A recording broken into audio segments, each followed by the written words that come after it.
നമസ്കാരം, ഞാൻ ഡോക്ടർ അനിൽ. ഭാരതത്തിന്റെ പ്രതിരോധ ഗവേഷണ സ്ഥാപനമായ DRDO എന്ന ചുരുക്കപ്പേരിൽ അറിയപ്പെടുന്ന ഡിഫൻസ് റിസർച്ച് ആൻഡ് ഡെവലപ്മെന്റ് ഓർഗനൈസേഷനിലെ സീനിയർ ടെക്നിക്കൽ അസിസ്റ്റന്റ്, ടെക്നീഷ്യൻ എന്നീ തസ്തികകളിലേക്ക് 764 സ്ഥിരം ഒഴിവുകളിലേക്ക് ഇപ്പോൾ അപേക്ഷ ക്ഷണിച്ചിട്ടുണ്ട്. DRDOയ്ക്ക് വേണ്ടി centre for personal talent management ആണ് ഈ നോട്ടിഫിക്കേഷൻ പുറപ്പെടുവിച്ചിരിക്കുന്നത്. ഇതനുസരിച്ച് ഓൺലൈനായിട്ട് വേണം ഇതിലേക്ക് അപേക്ഷിക്കാനായിട്ടുള്ള 2025 ഡിസംബർ 11 മുതൽ ജനുവരി 3 വരെ ഇതിലേക്ക് ഓൺലൈനായിട്ട് അപേക്ഷിക്കാൻ കഴിയും. ഇതേക്കുറിച്ച് കൂടുതൽ കാര്യങ്ങളാണ് ഈ വീഡിയോയിൽ ഞാൻ ഷെയർ ചെയ്യുന്നത്. കാര്യങ്ങളൊക്കെ നിങ്ങൾ പൂർണ്ണമായിട്ടും മനസ്സിലാക്കാനായിട്ട് വീഡിയോ മുഴുവനായിട്ട് കാണുക. അതുപോലെ കൂട്ടുകാർക്ക് ഷെയർ ചെയ്ത് കൊടുക്കാനും മറക്കരുത്. ഇതിന്റെ വിശദാംശങ്ങൾ നമുക്ക് പരിശോധിച്ച് നോക്കാം. ഭാരത സർക്കാരിന്റെ പ്രതിരോധ മന്ത്രാലയം, മിനിസ്ട്രി ഓഫ് ഡിഫൻസിന് കീഴിലുള്ള സ്ഥാപനമാണ് DRDO, പ്രതിരോധ ഗവേഷണ സ്ഥാപനമാണ്. അവിടെയാണ് ഈ 561 വേക്കൻസികളാണ് സീനിയർ ടെക്നിക്കൽ അസിസ്റ്റന്റ് B എന്നുള്ള പോസ്റ്റിലേക്കുള്ളത്. അതേപോലെ ടെക്നീഷ്യൻ പോസ്റ്റിലേക്ക് 203 ഒഴിവുകളാണ്. ആകെ 764 ഒഴിവുകളാണ് ഉള്ളത് എന്ന കാര്യം മനസ്സിലാക്കുക. ഇതിലേക്കുള്ള എലിജിബിലിറ്റി ഒക്കെ നോക്കുന്നത് 2026 ജനുവരി 1 അടിസ്ഥാനമാക്കിയായിരിക്കും. പ്രായമേ, എഡ്യൂക്കേഷൻ ക്വാളിഫിക്കേഷൻസ് ഒക്കെ കാൽക്കുലേറ്റ് ചെയ്യുന്ന കാര്യം കൂടി മനസ്സിലാക്കുക. ഓൺലൈനായിട്ട് അപേക്ഷിക്കുന്ന ഡിസംബർ 11 മുതൽ ജനുവരി 3, 2026 വരെയാണ് സമയം. അത് കഴിഞ്ഞ് എക്സാമിനേഷൻ ഉണ്ടാവും. ടയർ 1 എക്സാമിനേഷൻ, ടയർ 2 എക്സാമിനേഷൻ ഉണ്ടാവും. അത് ഡേറ്റ് പിന്നീട് അനൗൺസ് ചെയ്യും. ഒരു കമ്പ്യൂട്ടർ ബേസ്ഡ് എക്സാമിനേഷൻ ആയിരിക്കും ആദ്യം. അതിന്റെ ഡേറ്റ് പിന്നീട് അനൗൺസ് ചെയ്യും പറഞ്ഞിട്ടത് DRDOയുടെ വെബ്സൈറ്റിൽ പബ്ലിഷ് ചെയ്യും എന്നും പറഞ്ഞിട്ടുണ്ട്.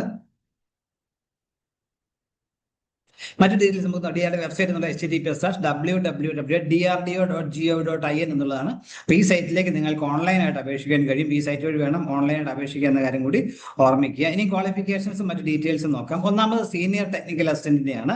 അതിലേക്കാണ് 560 ഒഴിവുകൾ, 562 ഒഴിവുകൾ ഉള്ളത്. അതിലേക്കുള്ള ശമ്പള സ്കെയിൽ പറയുകയാണെങ്കിൽ 35,400 മുതൽ 1,12,400 എന്ന സ്കെയിലായിരിക്കും അതിലേക്ക് ശമ്പളം ലഭിക്കുക. ഇതിനുള്ള ക്വാളിഫിക്കേഷൻസ് BSc ഡിഗ്രി, 3 വർഷത്തെ ഡിഗ്രി അല്ലെങ്കിൽ ഡിപ്ലോമ ഉള്ളവർക്കാണ് ഇതിലേക്ക് അപേക്ഷിക്കാൻ കഴിയുക എന്ന കാര്യം ഓർമ്മിക്കുക. പ്രത്യേകം ശ്രദ്ധിക്കുക, മാസ്റ്റേഴ്സ് ഡിഗ്രി, അതുപോലെ PhD ഡിഗ്രി, BTech ഡിഗ്രി, അതുപോലെ അങ്ങനെയുള്ള ഡിഗ്രികൾ ഉള്ളവർക്കൊന്നും ഇതിലേക്ക്, അല്ലെങ്കിൽ ഹയർ ക്വാളിഫിക്കേഷൻസ് ഉള്ളവർക്കൊന്നും ഈ പോസ്റ്റിലേക്ക് അപേക്ഷിക്കാൻ എലിജിബിൾ അല്ല എന്ന കാര്യം കൂടി മനസ്സിലാക്കുക.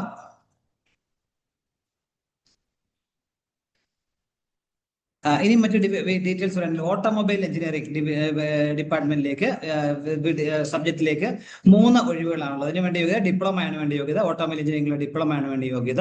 അതിനുശേഷം കെമിക്കൽ എഞ്ചിനീയറിംഗിൽ 15 ഒഴിവുകൾ, അതിലേക്ക് വേണ്ടും ഡിപ്ലോമ കെമിക്കൽ എഞ്ചിനീയറിംഗ് ആണ് വേണ്ടി യോഗ്യത. കെമിസ്ട്രി അതിലേക്ക് 22 ഒഴിവുകളുണ്ട്. BSc ഡിഗ്രി കെമിസ്ട്രിയിലുള്ളവർക്ക് അപേക്ഷിക്കാൻ കഴിയും. സിവിൽ എഞ്ചിനീയറിംഗ് 11 ഒഴിവുകളുണ്ട്. ഡിപ്ലോമ സിവിൽ എഞ്ചിനീയറിംഗ് ആണ് വേണ്ടി യോഗ്യത. കമ്പ്യൂട്ടർ സയൻസ് ആൻഡ് എഞ്ചിനീയറിംഗ് 160 ഒഴിവുകളുണ്ട്. അതിലേക്ക് diploma computer science and engineering ഉള്ളവർക്കാണ് അപേക്ഷിക്കാൻ കഴിയുക. നേരത്തെ പറഞ്ഞിരിക്കുക BCA അല്ലെങ്കിൽ MCA ഉള്ളവരൊന്നും എലിജിബിൾ അല്ല എന്ന കാര്യം കൂടി ഓർമ്മിക്കുക. അടുത്ത ഇലക്ട്രിക്കൽ ഇലക്ട്രോണിക്സ് എഞ്ചിനീയറിംഗ് ആണ്. 11 ഒഴിവുകളാണുള്ളത്. അതിലേക്ക് diploma electrical and electronics engineering ആണ് വേണ്ടി യോഗ്യത. അടുത്ത ഇലക്ട്രിക്കൽ എഞ്ചിനീയറിംഗ് ആണ്. ഇലക്ട്രിക്കൽ എഞ്ചിനീയറിംഗ് ഡിപ്ലോമ ഉള്ളവർക്ക് അപേക്ഷിക്കാൻ കഴിയും. 47 ഒഴിവുകളുണ്ട്. അടുത്ത ഇലക്ട്രോണിക്സ് എഞ്ചിനീയറിംഗ് സ്ട്രീമിലേക്ക്, ഇലക്ട്രോണിക്സ് ആൻഡ് കമ്മ്യൂണിക്കേഷൻ സ്ട്രീമിലേക്ക് 111 ഒഴിവുകളുണ്ട്. അതിലേക്ക് ഡിപ്ലോമ ഇൻ ഇലക്ട്രോണിക്സ് ആൻഡ് ഇലക്ട്രോണിക്സിലുള്ളവർക്കോ, അല്ലെങ്കിൽ ഇലക്ട്രോണിക്സ് ആൻഡ് കമ്മ്യൂണിക്കേഷൻ ഉള്ളവർക്കോ, അല്ലെങ്കിൽ ഇലക്ട്രോണിക്സ് ആൻഡ് ടെലികമ്മ്യൂണിക്കേഷൻ ഉള്ളവർക്കോ ഒക്കെ അപേക്ഷിക്കാനായിട്ട് പറ്റും. 111 ഒഴിവുകളുണ്ട്. അടുത്ത ജിയോളജിയാണ്. അതിനുവേണ്ടി BSc ജിയോളജി ഉള്ളവർക്ക് അപേക്ഷിക്കാൻ കഴിയുക. ഒരു വേക്കൻസിയാണ് അതിലേക്കുള്ളത്. അടുത്ത ഇൻസ്ട്രുമെന്റേഷൻ എഞ്ചിനീയറിംഗ് 6 ഒഴിവുകളുണ്ട്. ഡിപ്ലോമ ആണ്. ഇൻസ്ട്രുമെന്റേഷൻ എഞ്ചിനീയറിംഗ് ഡിപ്ലോമ ആണ് വേണ്ടി യോഗ്യത. അടുത്ത ഇൻസ്ട്രുമെന്റേഷൻ ആൻഡ് ഇലക്ട്രോണിക്സ് എഞ്ചിനീയറിംഗ് ആണ്. അതിലേക്ക് 2 വേക്കൻസികളുണ്ട്. ഡിപ്ലോമ ഇൻസ്ട്രുമെന്റേഷൻ ഡിപ്ലോമ അല്ലെങ്കിൽ ഇലക്ട്രോണിക്സ് എഞ്ചിനീയറിംഗ് ഡിപ്ലോമ ഉള്ളവർക്ക് ഇതിലേക്ക് അപേക്ഷിക്കാനായിട്ട് കഴിയും. അടുത്ത ലൈബ്രറി സയൻസ് ആണ്. 5 ഒഴിവുകളുണ്ട്. Degree bachelor of library and information science പാസ്സാർക്ക് അപേക്ഷിക്കാൻ കഴിയും. അടുത്ത മാത്തമാറ്റിക്സിന് 6 ഒഴിവുകളുണ്ട്. BSc ഡിഗ്രി മാത്തമാറ്റിക്സ് ഉള്ളവർക്ക് അപേക്ഷിക്കാൻ കഴിയും. അടുത്ത 127 ഒഴിവുള്ളത് മെക്കാനിക്കൽ എഞ്ചിനീയറിംഗ് സ്ട്രീമിലാണ്. മെക്കാനിക്കൽ എഞ്ചിനീയറിംഗിലുള്ള 3 വർഷത്തെ എഞ്ചിനീയറിംഗ് ഡിപ്ലോമ ഉള്ളവർക്ക് അപേക്ഷിക്കാൻ കഴിയും. അടുത്ത മെറ്റലർജിക്കൽ എഞ്ചിനീയറിംഗ് 12 ഒഴിവുകളുണ്ട്. അതിലേക്ക് മെറ്റലർജിക്കൽ എഞ്ചിനീയറിംഗ് ഉള്ള 3 വർഷം ഡിപ്ലോമ പാസ്സാവരായിരിക്കണം. ഫിസിക്സിലേക്ക് 18 ഒഴിവുകളുണ്ട്. BSc ഡിഗ്രി ഫിസിക്സിലുള്ളവർക്ക് അപേക്ഷിക്കാൻ കഴിയും. സൈക്കോളജി 4 ഒഴിവുകളുണ്ട്. BSc ഡിഗ്രി സൈക്കോളജി ഉള്ളവർക്ക് അതിലേക്ക് അപേക്ഷിക്കാൻ കഴിയും. അങ്ങനെ 561 ഒഴിവുകളാണുള്ള സീനിയർ ടെക്നിക്കൽ അസിസ്റ്റന്റുമാരുടെ ഉള്ളത് എന്ന കാര്യം കൂടി ഓർമ്മിക്കുക. അടുത്ത രണ്ടാമത്തെ പോസ്റ്റ് ടെക്നീഷ്യൻ എന്നുള്ളതാണ്. അത് group C non gazetted non ministerial post ആണ്. അതിന്റെ ശമ്പള സ്കെയില് ലെവൽ 2 ആണ്. അതിൽ 19,900 മുതൽ 63,200 എന്ന സ്കെയിലായിരിക്കും ശമ്പളം ലഭിക്കുക. അതിനുവേണ്ട ക്വാളിഫിക്കേഷൻസ് വേണ്ടത് 10ാം ക്ലാസ് പാസ്സായിരിക്കും. അതുപോലെ IT ബിരുദമുള്ളവർക്കാണ് അതിലേക്ക് അപേക്ഷിക്കാനായിട്ട് കഴിയുക. അതുപോലെ ഇവിടെ മാസ്റ്റേഴ്സ് ഡിഗ്രി, PhD ഡിഗ്രി, അതുപോലെ ബിടെക് അങ്ങനെയുള്ളവരൊന്നും ഇതിലേക്ക് എലിജിബിൾ അല്ല എന്ന കാര്യം മനസ്സിലാക്കുക. എന്നാൽ ഡിപ്ലോമയോ ബാച്ചിലേഴ്സ് ഡിഗ്രി ഉള്ളവർക്ക്, ഡിഗ്രി സയൻസിലുള്ള ബിരുദമുള്ളവർക്ക് അപേക്ഷിക്കാൻ കഴിയും. പക്ഷേ പറഞ്ഞിരിക്കുന്ന ടെക്നീഷ്യൻ പറഞ്ഞിരിക്കുന്ന ഒറിജിനൽ ക്വാളിഫിക്കേഷൻസ് അവർക്ക് ഉണ്ടായിരിക്കണം. അതിനുശേഷം അഡീഷണൽ ആയിട്ട് ഡിപ്ലോമയോ ബാച്ചിലേഴ്സ് ഡിഗ്രി ഉള്ളവർക്കാണ് അപേക്ഷിക്കാൻ കഴിയുക. മിനിമം ക്വാളിഫിക്കേഷൻ നിർബന്ധമായും ഉള്ളവർക്കാണ് അപേക്ഷിക്കാൻ കഴിയുക എന്നൊരു പ്രത്യേകം ശ്രദ്ധിക്കുക. അതായത് ആദ്യത്തെ പോസ്റ്റ് ബുക്ക് ബൈൻഡർ ആണ്. ബുക്ക് ബൈൻഡറിന് ഒരു വേക്കൻസി, 3 വേക്കൻസികളാണ് ഉള്ളത്. അത് 10ാം ക്ലാസ് പാസ്സായതിനു ശേഷം IT ബുക്ക് ബൈൻഡറിൽ അല്ലെങ്കിൽ offset machine operator cum book binder ട്രേഡിലുള്ള IT ബിരുദമുള്ള IT സർട്ടിഫിക്കറ്റ് ഉള്ളവർക്കാണ് അപേക്ഷിക്കാൻ കഴിയുക. കാർപ്പൻറ്റർ 4 ഒഴിവുകളുണ്ട്. 10ാം ക്ലാസ് യോഗ്യത പാസ്സായതിനു ശേഷം ITI കാർപ്പൻറ്റർ ട്രേഡിലുള്ള ITI ആണ് യോഗ്യത. അടുത്ത CNC ഓപ്പറേറ്ററുടെ 3 ഒഴിവുകളുണ്ട്. 10ാം ക്ലാസ് പാസ്സായതിനു ശേഷം CNC ഓപ്പറേറ്റർ ആയിട്ടുള്ള ITI സർട്ടിഫിക്കറ്റ് വേണം. അടുത്ത കമ്പ്യൂട്ടർ ഓപ്പറേറ്റർ ആൻഡ് പ്രോഗ്രാമിംഗ് അസിസ്റ്റന്റിന്റെ 52 ഒഴിവുകളുണ്ട്. അതിലേക്ക് വേണ്ടി 10ാം ക്ലാസ് പാസ്സായതിനു ശേഷം ITI computer operator and programming assistant പാസ്സായവർക്ക് സർട്ടിഫിക്കറ്റ് ഉള്ളവർക്ക് അപേക്ഷിക്കാൻ കഴിയും. അടുത്ത ഡ്രാഫ്റ്റ്സ് ആൻഡ് മെക്കാനിക്കൽ 6 ഒഴിവുകളുള്ളത്. 10ാം ക്ലാസ് പാസ്സായതിനു ശേഷം ഡ്രാഫ്റ്റ്സ് ആൻഡ് മെക്കാനിക്കലിലുള്ള ITI സർട്ടിഫിക്കറ്റ് ഉണ്ടായിരിക്കണം. ഇലക്ട്രീഷ്യന്മാരുടെ 30 ഒഴിവുകളുണ്ട്. 10ാം ക്ലാസ് പാസ്സായതിനു ശേഷം ITI ഇലക്ട്രീഷ്യൻ അല്ലെങ്കിൽ വയർമാൻ ഉള്ളവർക്ക് പാസ്സായവർക്ക് അപേക്ഷിക്കാൻ കഴിയും. അടുത്ത ഇലക്ട്രോണിക്സ് 31 വേക്കൻസികളുണ്ട്. 10ാം ക്ലാസ് പാസ്സായതിനു ശേഷം ഇലക്ട്രോണിക്സിലുള്ള ITI ട്രേഡിലുള്ള സർട്ടിഫിക്കറ്റ് ഉള്ളവർക്ക് പാസ്സായവർക്ക് അപേക്ഷിക്കാൻ കഴിയും. അടുത്ത പോസ്റ്റ് ഫിറ്റർ ആണ്. ഫിറ്ററുടെ 25 ഒഴിവുകളുണ്ട്. 10ാം ക്ലാസ് പാസ്സായതിനു ശേഷം ഫിറ്റർ അല്ലെങ്കിൽ ബെഞ്ച് ഫിറ്റർ ട്രേഡിലുള്ള ITI സർട്ടിഫിക്കറ്റ് ഉള്ളവർക്ക് അപേക്ഷിക്കാൻ കഴിയും. മെഷീനിസ്റ്റിന്റെ 12 ഒഴിവുകളുണ്ട്. 10ാം ക്ലാസ് പാസ്സായതിനു ശേഷം മെഷീനിസ്റ്റ് ട്രേഡിലുള്ള ITI സർട്ടിഫിക്കറ്റ് പാസ്സായവർക്ക് അപേക്ഷിക്കാൻ കഴിയും. അടുത്ത മെക്കാനിക്കൽ മോട്ടോർ വെഹിക്കിളിന്റെ 7 ഒഴിവുകളുണ്ട്. 10ാം ക്ലാസ് പാസ്സായതിനു ശേഷം മെക്കാനിക് മോട്ടോർ വെഹിക്കിൾ ട്രേഡിലുള്ള ITI സർട്ടിഫിക്കറ്റ് ഉണ്ടായിരിക്കണം. അടുത്തത് ഒപ്റ്റിക്കൽ വർക്കർ എന്നുള്ള 2 ഒഴിവുകളുണ്ട്. 10ാം ക്ലാസ് പാസ്സായതിനു ശേഷം ITI ഒപ്റ്റിക്കൽ വർക്കർ ട്രേഡിലുള്ള ITI സർട്ടിഫിക്കറ്റ് ഉണ്ടായിരിക്കണം. ഫോട്ടോഗ്രാഫർ അതിലേക്ക് 5 ഒഴിവുകളുണ്ട്. 10ാം ക്ലാസ് പാസ്സായതിനു ശേഷം ഫോട്ടോഗ്രാഫർ അല്ലെങ്കിൽ ഡിജിറ്റൽ ഫോട്ടോഗ്രാഫി ട്രേഡിലുള്ള ITI സർട്ടിഫിക്കറ്റ് ഉണ്ടായിരിക്കണം. അടുത്ത ഷീറ്റ് മെറ്റൽ വർക്കർമാരുടെ 3 ഒഴിവുകളുണ്ട്. അത് 10ാം ക്ലാസ് പാസ്സായതിനു ശേഷം ITI ഷീറ്റ് മെറ്റൽ വർക്കറിന് വേണ്ടി യോഗ്യത. സർവേയർമാരുടെ 1 ഒഴിവാണുള്ളത്. 10ാം ക്ലാസ് പാസ്സായതിനു ശേഷം ITI സർവേയർ ട്രേഡ് പാസ്സായവർക്ക് അപേക്ഷിക്കാൻ കഴിയും. അടുത്ത ടർണർമാരുടെ 8 ഒഴിവുകളുണ്ട്. 10ാം ക്ലാസ് പാസ്സായതിനു ശേഷം ടർണർ ട്രേഡിലുള്ള ITI സർട്ടിഫിക്കറ്റ് അപേക്ഷിക്കാൻ കഴിയും. അടുത്ത വെൽഡർമാരുടെ 11 ഒഴിവുകളുണ്ട്. അതിലേക്ക് 10ാം ക്ലാസ് പാസ്സായതിനു ശേഷം വെൽഡർ ട്രേഡിലുള്ള ITI സർട്ടിഫിക്കറ്റ് അപേക്ഷിക്കാൻ കഴിയും. ആകെ 203 ഒഴിവുകളാണ് ടെക്നീഷ്യൻ പോസ്റ്റിലേക്ക് ഉള്ളത് എന്ന കാര്യം കൂടി മനസ്സിലാക്കുക. ആകെ 764 ഒഴിവുകളാണുള്ളത്. ഇതെല്ലാം അംഗീകൃത സർവകലാശാലയിൽ നിന്നും സ്ഥാപനത്തിൽ നിന്നുള്ള ആയിരിക്കണം എന്ന കാര്യം പ്രത്യേകം ഓർമ്മിക്കുക. ആദ്യം ഒരു കമ്പ്യൂട്ടർ ബേസ്ഡ് ടെസ്റ്റ് വഴിയായിരിക്കും ഇനിഷ്യൽ സ്ക്രീനിങ് ടയർ 1 എക്സാമിനേഷന്. ഇനിയും സർവീസ് കണ്ടീഷൻ എലിജിബിലിറ്റിയെ കുറിച്ച് പറയുകയാണെങ്കിൽ റെമ്യൂണറേഷനെ കുറിച്ച് നമ്മൾ പറഞ്ഞു, സ്കെയിൽ ഓഫ് പേ പറഞ്ഞു. മറ്റ് ശമ്പളത്തോടൊപ്പം മറ്റ് ആനുകൂല്യങ്ങളൊക്കെ ലഭിക്കുന്നതായിരിക്കും. DRDOയിൽ ലഭിക്കുന്ന എല്ലാ ആനുകൂല്യങ്ങളും ഇവർക്ക് ലഭിക്കുന്നതായിരിക്കും എന്ന കാര്യം മനസ്സിലാക്കുക. തിരഞ്ഞെടുക്കപ്പെടുന്നവർ ആദ്യം പ്രൊബേഷൻ ഉണ്ടായിരിക്കും, അതിനുശേഷമായിരിക്കും ഫൈനൽ പോസ്റ്റിംഗ് ലഭിക്കുക. മിനിമം ഒരു 5 വർഷമെങ്കിലും DRDO സെർവ് ചെയ്യാൻ വേണ്ടി നമ്മളൊരു എഗ്രിമെന്റ് ചെയ്യേണ്ടി വരും.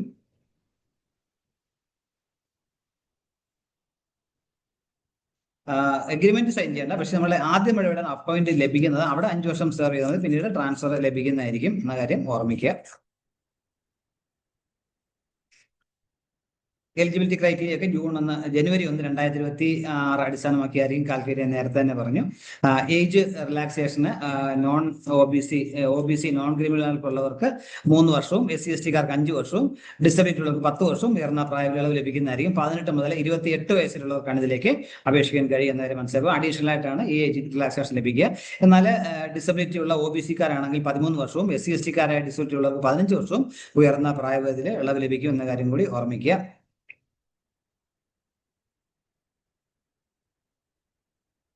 എല്ലാ ഡീറ്റെയിൽസും https://www.drdo.go.in സൈറ്റിൽ ലഭ്യമാണ്. അപ്പോൾ സെലക്ഷന് ശേഷം പിന്നീട് മെഡിക്കൽ ഫിറ്റ് ആയിരിക്കണം, മെഡിക്കൽ ഫിറ്റ്നസ്, മെഡിക്കൽ ടെസ്റ്റ് ഉണ്ട്. അതിനുശേഷമായിരിക്കും ഫൈനൽ.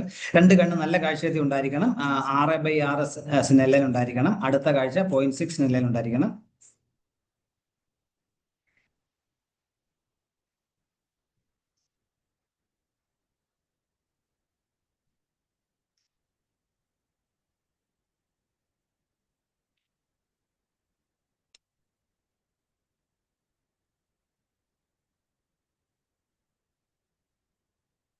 ഇനിയുള്ളത് ആപ്ലിക്കേഷൻ ഫീസിനെ കുറിച്ചാണ്. ആപ്ലിക്കേഷൻ ഫീസിനെ കുറിച്ച് പറയുകയാണെന്നുണ്ടെങ്കിൽ unreserved candidates, OBC candidates, EWS അങ്ങനെയുള്ളവർക്കെല്ലാം ആദ്യത്തെ പോസ്റ്റിലേക്ക് സീനിയർ ടെക്നിക്കൽ അസിസ്റ്റന്റ് പോസ്റ്റിലേക്ക് 750 രൂപയാണ് ഫീസ്. അതിൽ 500 രൂപ റീഫണ്ട് ചെയ്യുന്നതായിരിക്കും. 250 രൂപ ഫീസ്. എന്നാൽ വനിതകൾക്കും SC/ST കാൻഡിഡേറ്റ്സും ഡിസബിലിറ്റി ഉള്ളവർക്കും എക്സർവിസ്മെന്റ് കാൻഡിഡേറ്റ്സും അവർക്ക് റീഫണ്ടബിൾ എമൗണ്ട് ആയിട്ട് 500 മാത്രം അടച്ചാൽ മതി. അതുപോലെ ടെക്നീഷ്യൻ പോസ്റ്റിലേക്ക് ജനറൽ കാൻഡിഡേറ്റ് OBC EWS ഒക്കെ 600 രൂപ അടയ്ക്കണം. അതായത് 100 രൂപ അപേക്ഷാ ഫീസും 500 രൂപ റീഫണ്ടബിൾ ഫീ ആയിട്ട് ഉൾപ്പെടെ 600 അടയ്ക്കണം. എന്നാൽ വനിതാ കാൻഡിഡേറ്റ്സ്, SC/ST കാൻഡിഡേറ്റ്സ്, ഡിസബിലിറ്റി ഉള്ളവർ, എക്സർവിസ്മെന്റ് കാൻഡിഡേറ്റ്സ് ഒക്കെ റീഫണ്ടബിൾ ആയിട്ടുള്ള 500 മാത്രം അടച്ചാൽ റീഫണ്ട് ചെയ്ത് കിട്ടും എന്ന കാര്യം കൂടി ഓർമ്മിക്കുക. അത് പ്രത്യേകം ശ്രദ്ധിക്കുക. നമ്മൾ ടയർ 1 എക്സാമിനേഷൻ നിങ്ങൾ അപ്ലൈ ചെയ്തുകൊണ്ട് മാത്രം റീഫണ്ട് ചെയ്തിട്ടില്ല. അത് ടയർ 1 എക്സാമിനേഷൻ അപ്പീൽ ചെയ്യുന്നവർക്ക് മാത്രമേ ഈ 500 രൂപ റീഫണ്ട് ചെയ്തിട്ടുള്ളൂ. ഓൺലൈനായിട്ട് തന്നെ നിങ്ങൾ ഫീസ് അടയ്ക്കണം എന്ന കാര്യം കൂടി ഓർമ്മിക്കുക. എക്സാമിനേഷൻ സെന്ററിൽ tier 1 examination online computer based examination ആയിരിക്കും. അതിൽ കൂടുതൽ ഈ എക്സാമിനേഷൻ സെന്ററുകൾ വേണം. കേരളത്തിൽ 2 സെന്ററുകൾ കൊടുത്തിട്ടുണ്ട്. എറണാകുളവും കോഴിക്കോടും കേരളത്തിൽ സെന്റർ ഉണ്ട്. നിങ്ങൾക്ക് അതിൽ ഇഷ്ടമുള്ള സെന്റർ ചൂസ് ചെയ്യാൻ പറ്റും. ആകെ 72 സെന്റർ, 77 സെന്ററാണ് അഖിലേന്ത്യാ അടിസ്ഥാനത്തിലുള്ള കേരളത്തിൽ 2 സെന്ററുകളുള്ളത്. എറണാകുളം സെന്റർ ഉണ്ട്, അതേപോലെ കോഴിക്കോടും ഒരു സെന്ററാണ്. ഈ 2 സെന്ററിൽ ഒരു എക്സാമിന് നിങ്ങൾക്ക് ചൂസ് ചെയ്യാൻ പറ്റും.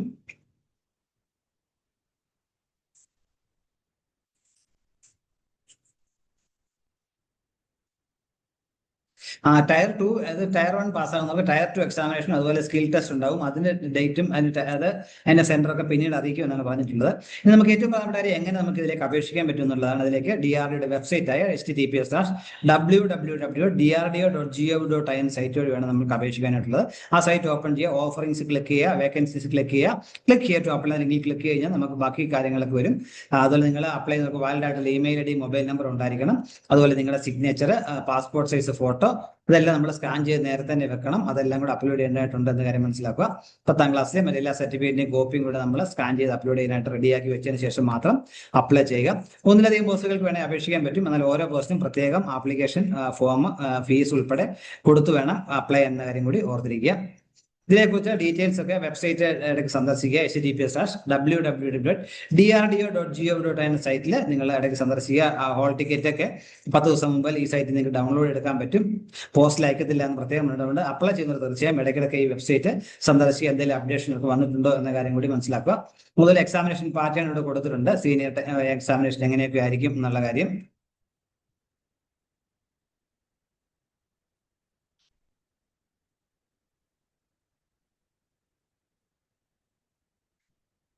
ഡീറ്റെയിൽ ആയിട്ട് സെലക്ഷൻ പ്രോസസ്സ് 2 കോഴ്സിന്റെയും വ്യക്തമായിട്ട് കൊടുത്തിട്ടുണ്ട്. ടയർ 1 എക്സാമിനേഷനെ കുറിച്ചും ടയർ 2 കുറിച്ചും അതുപോലെ സ്കിൽ ടെസ്റ്റിനെ കുറിച്ചൊക്കെ കൊടുത്തിട്ടുണ്ട്. നിങ്ങൾക്ക് അത് നോക്കി മനസ്സിലാക്കാൻ പറ്റും.